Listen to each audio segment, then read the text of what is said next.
Hi, Trevor here, reflecting on life through music. Thank you for stopping by.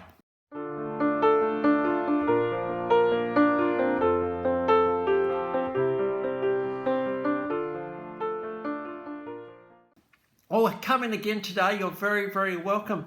Trust you enjoyed my last video on Jona Lewie and through his song, Stop the Cavalry. We looked at that very thing, particularly in the context of what's going on in the world at the moment. Well, going from there to this guy was born in a small town, 1951, Seymour, Indiana. This guy actually had spina bifida as a toddler and had a corrective surgery at a very young age. The guy we're talking about, Johnny Cougar, John Cougar Mellencamp, John Mellencamp. There's been a few incantations of his names over the year. John, as we know, he's an American institution, and well and truly in the 1980s, he was real and truly piquing our consciousness with some pretty amazing albums. He was in a couple of bands at the start, a band called Trash. And he thought, well, I don't know what I'm going to do, so I might install phones, but that didn't really work. So he ended up going from Indiana to New York and back to try and establish a music career around that 1974-75 period. And he met Tony DeFries, who would have a lot of impact on his career in the early stages. He initially thought, well, let's go with the name Johnny Cougar. There's just something sort of reckless and music-y about that particular name, so that's the name he started out with, Johnny Cougar. And the first album, Chestnut Street, came out in around 1975. In 1978, out came a biography, and one of the first songs that the world grew to love Johnny Cougar was the song I Need a Lover That Won't Drive Me Crazy. We were all really truly trying to establish his compelling rockabilly nature, his incredible voice, his incredible knack for writing songs, and his incredible production going on behind the scenes as well. So we've got a studio version of that one. We've got a very young John Cougar Mellencamp there. In the early 1980s, there's a couple of albums coming out. John Cougar reflects on these two albums, thinking there weren't really much substance to them. I was just really developing my songwriting chops a little bit more. But it all changed in 1982 with the album American Fool. Now this album went to #1 and stayed on the top of the charts for 9 weeks. A couple of songs, very well-known songs off this album. We've got Hurt So Good, Come On Baby Make It Hurt So Good, Sometimes Love's Just Misunderstood, Hurt So Good, everybody just knows the lyrics. And this one went to #2. We've got a live version of that one below.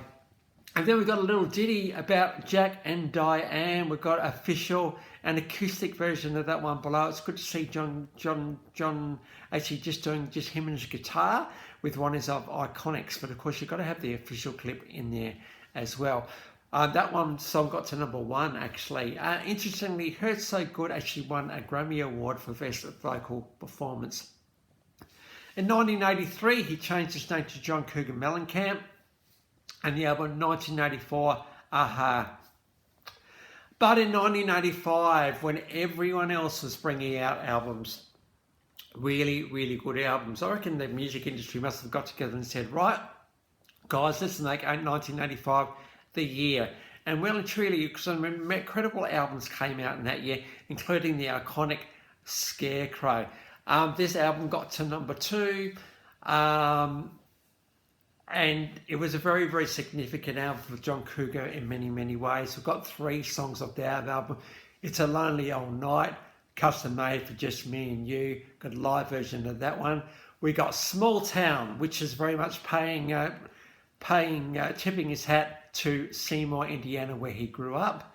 And then we've got R.O.C.K. in the USA. We've got a live version of that one below. In 1985, he decided to do something for farmers who weren't having a good time with droughts and banks taking properties. And so he formed the Farm Aid, and he would be a part of that institution for quite a few, many years. He got many artists to perform with him on that particular benefit. It just goes to show that John John Cougar Mellencamp at this point was more than just a singer. He wanted to give his voice and his face to causes, absolutely. But in 1987, out came Lonesome Jubilee. Of course, after Scarecrow came out, the expectations were high for a follow-up album, and this album did not disappoint. Got the official clip of Paper in Fire. This song is all about, actually, it's all about working towards dreams and expectations and just hoping and just getting there no matter what. But we're chasing after something which may not necessarily come off. This is the complexity of chasing after dreams, and that is, if the dream's got a bit of substance to it, a bit of fabric to it, and a bit of strength to it, it will probably be okay. But it's when you're chasing after the wind, like you might be chasing after lots of money, or you might be chasing after that corner office, or you might be chasing after the perfect girl or the perfect guy that just doesn't exist. And as this song goes on to say, paper in fire, that's where it can end up, stinking up the ashtrays. It's one of the lines in the chorus. You don't want to be stinking up ashtrays. Really what they're saying is life has amounted to nothing. We've chased after thinking this stuff was important, and it wasn't. It wasn't important because it was perhaps a bit self-centered and a bit greedy. And I think John Cougar Mellencamp was just calling out greed, particularly in the 1980s, because it was getting a little bit like that. And he wanted to just make the point that, hey, you know, if we lose a character, what do we have left? And I think this is a bit of a sombering message to all of us about the fact that we need to retain our character. Don't get so caught up in stuff that may not eventuate. I mean, there's nothing wrong going after dreams, absolutely, but you know, what are they? Are they going to benefit you? They're going to benefit humanity? What are they going to benefit? If they're benefiting you, and it doesn't matter who you tread on, it could be that you might end up stinking up the ashtrays as well, and we really and truly don't want to do that. So I think paper and fire don't mix, do they? They really, really don't. I think we can say that fire is the litmus test of life. We want to be strong. We don't want to be weak, and we don't want to be burning up and as if life just didn't work. We want life to work, don't we? So what are we doing now to ensure that it does? I think this is the warning of paper and fire today.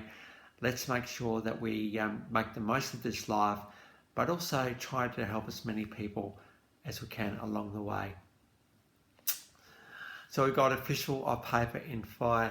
In 1991, he went to the name John Mellencamp. So we had Johnny Cougar, John Cougar Mellencamp, and then John Mellencamp. Now, John rock, hard rock, roots rock, well and truly part of the Great American Songbook. And it's great to see a little while later, he was inducted into the Rock and Roll Hall of Fame. And Billy Joel was the one who actually lifetime friends of John Cougar. And Johnny actually got Billy Joel to play at Farm Aid. So it's good to see Billy Joel inducting John Cougar Mellencamp into the Rock and Roll Hall of Fame. He's received 12 Grammy nominations and a few other awards like that. As again, Rock and Roll Hall of Fame, Songwriting Hall of Fame, and he's also received humanitarian awards because he has given his voice to many, many causes over the years. He's also had some acting careers, and he has been involved in a few things in his career. Between 1976 and 2010, there's been 24 studio albums, 2 live albums, 4 compilation albums, 71 singles. That's a lot of good songwriting right there. 26 of these albums have been in the Billboard Top 100, 22 in the Top 40, 17 in the Top 20, and 10 in the Top 40. And he's had, actually that's singles, I should say. 22 of his albums have gone into the Billboard Top 200, estimated to have sold 60 million albums. So very, very significant artist in the scheme of things. It's great to see him get honoured by the Rock and Roll and Songwriting Hall of Fame. Well and truly, absolutely deserved. So the links to those 9 clips are in the description below, and also included my last video from Jona Lewie. If you want to recap on him, feel free. Well, if this is your first time to Live Reflection Sheet Music, or you've come back for another one, how great to see everybody here. Well, as we continue to go through the Johns, we're going to go on to John Denver next time. So until then, I'll catch you around. Bye for now.